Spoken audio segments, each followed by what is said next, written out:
Yeah, I do take selfies. I do. I use Instagram a lot. Yes, I do. I take selfies. Yes, I have been known to post 1 or 2 selfies on social media. In the popular press, there's been more of a concern around a link between selfies and the rise in mental health issues. The editing functions on smartphones and the way that we can create our best look has been linked to how we feel about ourselves. I think a good selfie is when the lighting's right and you've got a good background and the foreground's good. Usually up high, like not down low, because no one wants to see up your nostrils. There's been real concern around the impact of selfies on our psychological well-being, and all this talk about digital narcissism, particularly when they're talking about young girls.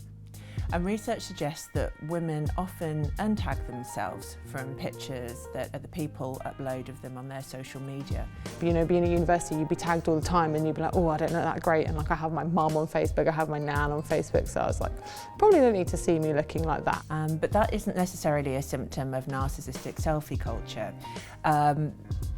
Body dissatisfaction research has long suggested that women are often encouraged by particular societal norms to produce themselves in line with ideals around beauty, which tends to be being young, slim and blemish-free. So selfie culture hasn't really produced this, but it has emerged in relation to these social norms that have been around for a number of decades now.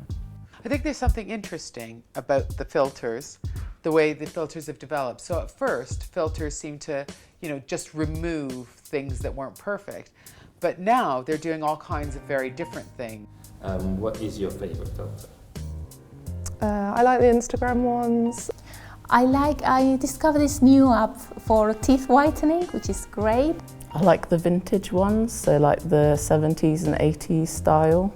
I think it's called Slumber. So the kind of the Instagram filters or lenses, as they're called, will turn you into a kitten or a puppy, or have fire coming out of your eyes or things.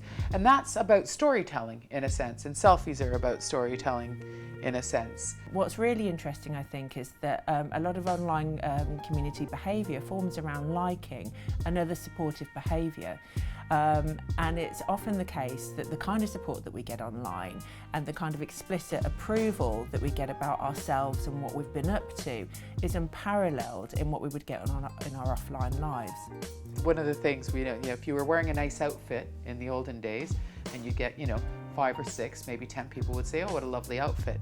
Now, if you're a teenager, you'll probably get 200 people liking the outfit you're wearing. So there's a lot of positive kind of reinforcement in that kind of behavior.